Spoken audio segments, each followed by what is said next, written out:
എന്തുവാടാ നോക്കിയിരിക്കുന്നേ? എടുത്തടിക്കടാ.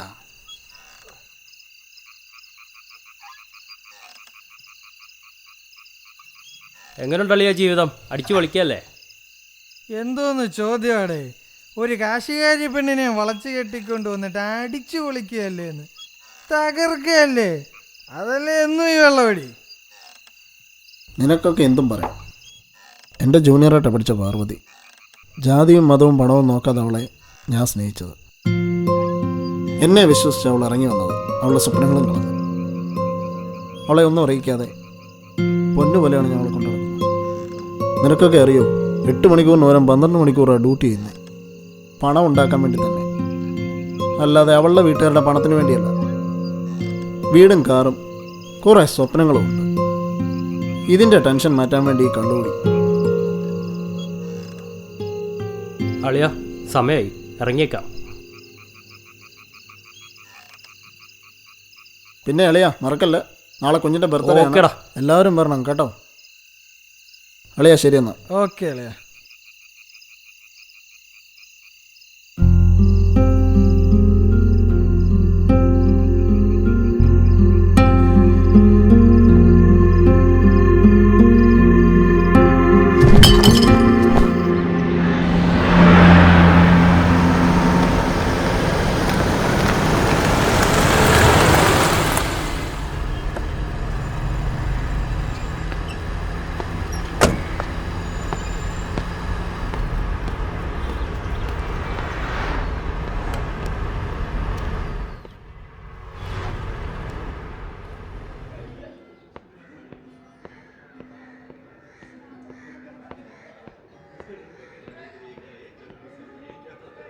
Sister, doctor വന്നിട്ടുണ്ടോ?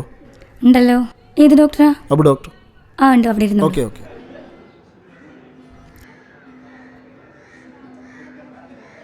AB,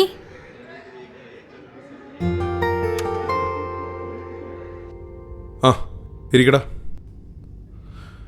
നിന്റെ ഫയൽ തന്നെ ഞാൻ നോക്കിക്കൊണ്ടിരുന്നത്. മുൻപ് നീ പലതവണ ത്രോട്ട് പെയിൻ്റെ കാര്യം പറഞ്ഞപ്പോഴേ ഞാൻ പറഞ്ഞതാ ഇവിടെ ഒന്ന് തറ ചെക്കപ്പ് നടത്താൻ. ഇന്നലെ ഇവിടെ വന്നപ്പോൾ ഉള്ള അവസ്ഥ എന്താണെന്ന് വല്ല ഓർമ്മയുണ്ടോ? നിന്നോടത് എങ്ങനെ പറയണമെന്നുള്ളത് എനിക്ക് ഇപ്പോഴും അറിയില്ല. പക്ഷെ പറയാതിരുന്നിട്ടും കാര്യമില്ല. നമ്മൾ പേടിച്ചതുപോലെ തന്നെ ത്രോട്ട് ക്യാൻസർ.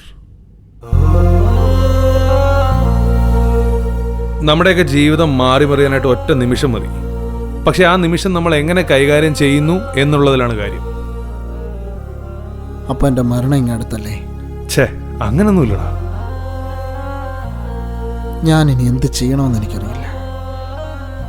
അച്ഛനും അമ്മയും ഉപേക്ഷിച്ച് എൻ്റെ കൂടെ ഇറങ്ങി വന്ന പെണ്ണ്, ഒരു പെൺകുഞ്ഞാണ് എനിക്കുള്ളൂ. 1 വയസ്സായതിനായിട്ടുള്ളൂ. അതിൻ്റെ ഭാവിക്ക് വേണ്ടി ഒന്നും ചെയ്യാൻ സാധിച്ചിട്ടില്ല, ചെയ്യാനായിട്ട് കഴിഞ്ഞിട്ടുമില്ല. ജീവിതം ഒരു 2 വർഷം പുറകോട്ട് പോയിരുന്നെങ്കിൽ ഈ നശിച്ച പുകവലിയും മദ്യവും ഒന്നും വേണ്ടായിരുന്നു. അതല്ലേലും അങ്ങനാടാ. നമുക്ക് തിരിച്ചറിവുകൾ കിട്ടിത്തുടങ്ങുമ്പോഴേക്കും പലതും നഷ്ടപ്പെട്ടിരിക്കും. നീ വിഷമിക്കാതെ ഇതിനെ ധൈര്യമായിട്ട് നേരിടണം. നമുക്ക് ട്രീറ്റ്മെൻറ്റ് ഉടനെ തന്നെ തുടങ്ങണം. നീ ഇപ്പോൾ വീട്ടിൽ പോയിട്ട് നാളെ പാർവതിയും കുട്ടിയോ നാളെ തന്നെ വരണം. അവളോട് ഞാനിത് എങ്ങനെ പറയും? നീ എങ്ങനെയെങ്കിലും ഒന്ന് പറ.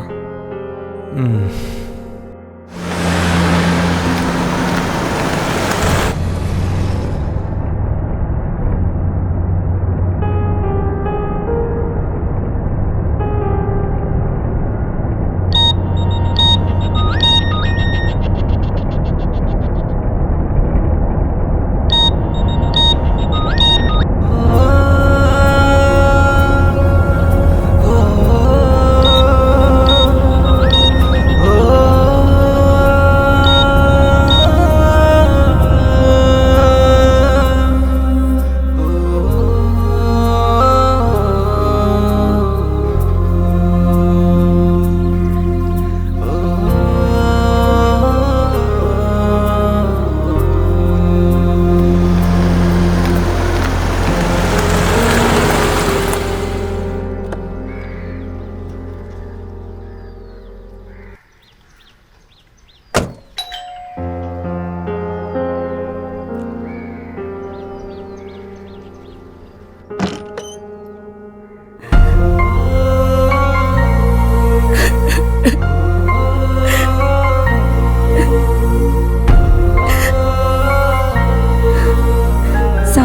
അച്ചായ സെക്കൻഡ് സ്റ്റേജ് അല്ലേ, ക്യൂറബിൾ ആണെന്ന് റോണി പറഞ്ഞിട്ടുണ്ട്. ഉടനെ തന്നെ നമുക്ക് ട്രീറ്റ്മെന്റ് തുടങ്ങാം.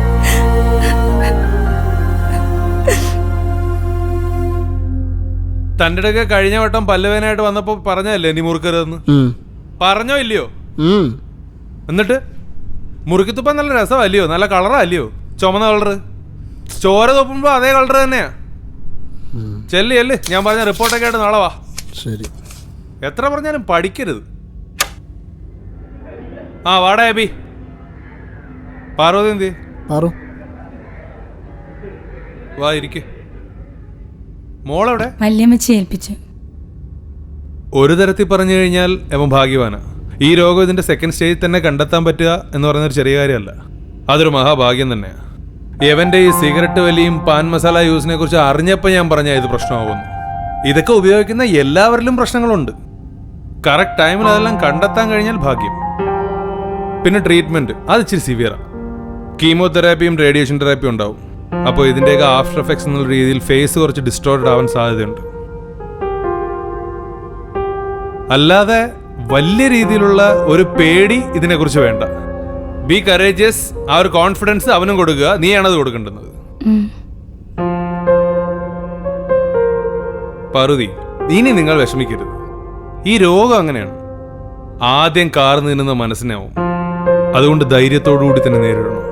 നമ്മുടെയൊക്കെ ജീവിതത്തിൽ ഒരിക്കലും ക്ഷണിക്കാതെ കുറെ അതിഥികൾ എത്താറുണ്ട്. അതുപോലെ നമ്മുടെ ശരീരത്തിൽ ഒരിക്കലും ക്ഷണിക്കപ്പെടാതെ എത്തപ്പെടുന്ന ഒരു അതിഥിയാണ് cancer. Yes, an uninvited guest. എല്ലാം ശരിയാവും. എനിക്ക് എൻ്റെ കുഞ്ഞിൻ്റെ പിറന്നാളും മുടങ്ങിയതിലാണ് വിഷമം. ഒന്ന് പോടാടുന്നു. മോടെ ബർത്ത്ഡേ ഇതിലും ഗംഭീരമായിട്ട് നമ്മൾ അടുത്ത വർഷം ആഘോഷിക്കും. ട്രീറ്റ്മെന്റ് പക്ഷെ നാളെ തന്നെ തുടങ്ങണം കേട്ടോ. Don't worry, nothing is gonna happen. Be confident.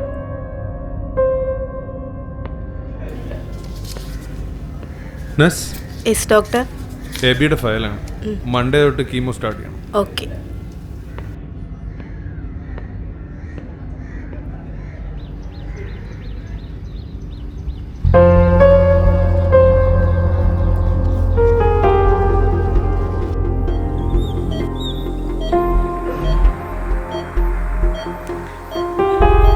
ഇവിടെ കിടന്നോളൂ.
സവാള കിന്നാരം പറയാതെ പണിയാണ് കൊഞ്ച്. സവാളയും പച്ചമുളകും ചെറുതായി എരിഞ്ഞത്. അരിഞ്ഞരിഞ്ഞ് ഞാനൊരു അരിഞ്ഞോടനായി.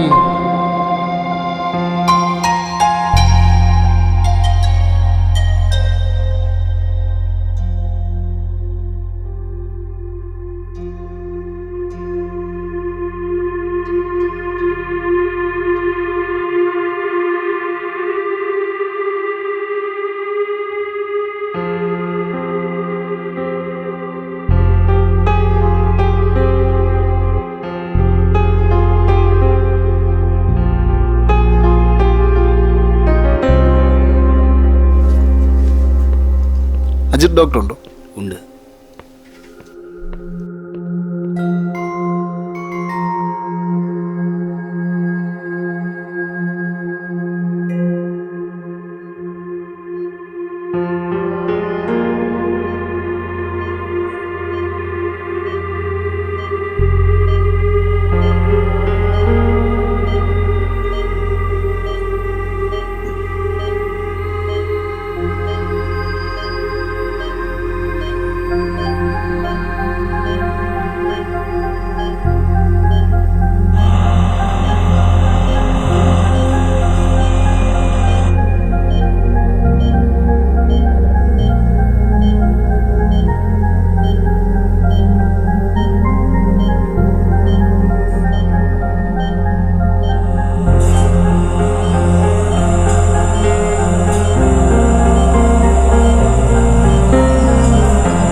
അവൾ എന്നെ വിളിക്കാൻ പോലും വന്നില്ലടാ. ഇല്ലടാ, ഞങ്ങളോടൊന്നും പറഞ്ഞില്ല.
ഇത് എബിയുടെ മാത്രം കഥയല്ല, എൻ്റെയും നിങ്ങളുടെയും നമ്മൾ ഓരോരുത്തരുടെയും കഥയാണ്.